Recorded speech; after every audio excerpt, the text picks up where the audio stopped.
Plantation అంటారు, లేదా WhatsApp యూనివర్సిటీలో పోస్టులు ఫార్వర్డ్ చేయడం అంటారు, లేదా రీల్స్ చేయడం అంటారు. Environment protection is not a particular plantation or plastic or water conservation, it's the way of life style. So మనం తినే ఆహారం, మనం కట్టుకునే బట్టలు, మనం నిర్మించుకునే ఇల్లు, మన ఎంటర్టైన్మెంట్, సో ప్రతిదీ కూడా సస్టైనబుల్గా ఉండాలి. ఇప్పుడు నేను సస్టైనబుల్గా ఉండాలి, ఖాదీ బట్టలు వేసుకోమని వాళ్ళకి చెప్పాను అనుకో, వాళ్ళు అది జీర్ణించుకోలేరు. పక్క వాళ్ళు కూడా ఎగతాళి చేస్తారు, ఏమ్రా ఎర్ర బస్సు ఎక్కి వచ్చినావు, నీ అవతారం మీద ఇట్లా గోసి పెట్టుకొని వచ్చినావు, నీ ఖాదీ బట్టలు వేసుకొని వచ్చినావు ఏంద్రా అంటారు. సో కాబట్టి ఇప్పుడు వాళ్ళు వేసుకునేటువంటి ఫ్యాషన్ బట్టలు ఖాదీ ఫ్యాబ్రిక్ యూస్ అంటున్నారు. సో వాళ్ళు ఇక్కడ చింపుకుంటారా అక్కడ చింపుకుంటారా వాళ్ళ ఇష్టం. సో వాళ్ళ ట్రెండ్ని బట్టి వాళ్ళు ఫాలో అవుతారు. సో నేను ఇప్పుడు చింపుకోవద్దు అంటే అలిగినారు. సో కాబట్టి వాళ్ళు ఎట్లా ఫ్యాషన్గా ఉంటే అట్లా చేయాలి, but fabric should be the sustainable. So handloom ఉండాలి. మన పోచంపల్లి, గద్వాల, నారాయణపేట్, ఇట్లా మనకి భారతదేశంలో చాలా హ్యాండ్లూమ్స్కి పెట్టాం. మంగళగిరి, తర్వాత పొందూరు. సో ఇక్కడ మనకి చూస్తే యునెస్కో మనకి రికగ్నైజేషన్ ఇచ్చింది పోచంపల్లి. సో ఎంత గ్రేట్ థింగ్స్ అది.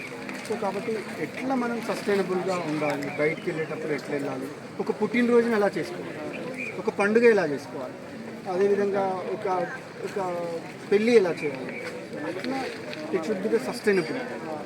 వాస్తవానికి ఏంటంటే మన భారతీయులు సస్టైనబుల్ అనేది ఇన్బిల్ట్. మళ్ళీ సపరేట్గా ఇంకొకరు వచ్చి సస్టైనబుల్ గురించి వాళ్ళు మనకి నీతులు చెప్పాల్సిన అవసరం లేదు.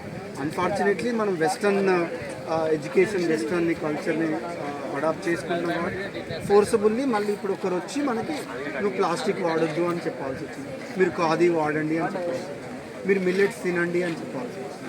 బట్ అన్ఫార్చునేట్లీ ఇది జరుగుతుంది.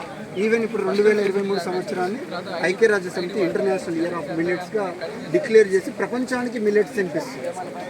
మన ప్రధానమంత్రి గారు వెళ్ళినప్పుడు మఖానా ఏంటది మన తామర గింజల్ని అక్కడికి తీసుకెళ్ళి అక్కడికి పంపించారు. ఇప్పుడు వాళ్ళకి ఎంత సేల్. అదేవిధంగా మన్ కీ బాత్లో అంతకుముందు విప్ప పువ్వుతో చేసిన లడ్డూని ఇది చేశారు. ఇట్లా చాలా రకాలుగా ఉంది. సో ఇక్కడ మీరు చూడొచ్చు, ఇక్కడ అందరం వచ్చినాం. చెట్లు ఇంత అద్భుతంగా అప్పుడు ఎవరో పెట్టారు, చింత చెట్టు. అసలు మీకు ఆ ఫీలింగే లేదు, ఎండలో వచ్చిన ఫీలింగ్ లేదు. బట్ ఈరోజు ఇంత అద్భుతంగా ఉన్నారు. దాదాపు ఇక్కడ ఎంతోమంది పేరెంట్స్ వస్తూ ఉన్నారు. చూడు, పేరెంట్స్ వాళ్ళందరూ ఉన్నారు. అందరిని చూస్తే సెల్లులు పట్టుకొని రీళ్ళు పట్టుకొని వేస్తారు. పేరెంట్స్ వేస్తున్నారు, స్టూడెంట్స్ వేస్తారు, అందరూ వేస్తూ ఉన్నారు. బట్ నేను ఏం చేస్తాను, ఇక్కడే ఒక మినీ లైబ్రరీ. సో ఇక్కడ దాదాపు న్యాచురల్ ఫార్మింగ్, ఇకిగాయ్ బుక్స్, అదేవిధంగా చాలామంది చూడండి ఎంత అద్భుతంగా డ్రాయింగ్ వేస్తారో చూడండి. సో ఇవి కనుక స్టార్ హోటల్లోకి పెడితే అక్కడ ₹1,00,000 కొనుక్కుంటారు. స్టార్ హోటల్లో మీరు డ్రాయింగ్స్ చూస్తే అన్ని పిచ్చి గీతల్లాగా అనిపిస్తాయి. బట్ అందులో వాళ్ళు అది తీసుకెళ్ళి అక్కడ మీరు, ఐఎమ్ నాట్ జోకింగ్, మీరు ఎనీ స్టార్ హోటల్లో పోయి చూసినా ఏ డ్రాయింగ్ కూడా అది ఏంటో మీరు అసలు ఐడెంటిఫై కూడా చేయలేరు. సో ఈ డ్రాయింగ్ చూడండి ఎంత అద్భుతంగా ఉంది. అసలు చాలా వాళ్ళకి ఇస్తే మాత్రం ఒక 5,00,000 పెట్టి కొనుక్కుంటారు, అంత ఇది అనమాట. సో అక్కడ ఉన్నటువంటి వీటిని కూడా మళ్ళీ నేను డ్రాయింగ్స్ కోసం మళ్ళీ వేస్ట్ చేయొద్దని చెప్పేసి ఏదైతే జాకీ అట్లా ఉన్నటువంటి బుక్స్ అవన్నీ ఉన్నాయి, ఆ పేపర్ అట్టాలతోటి వాటిని యూజ్ చేస్తాము.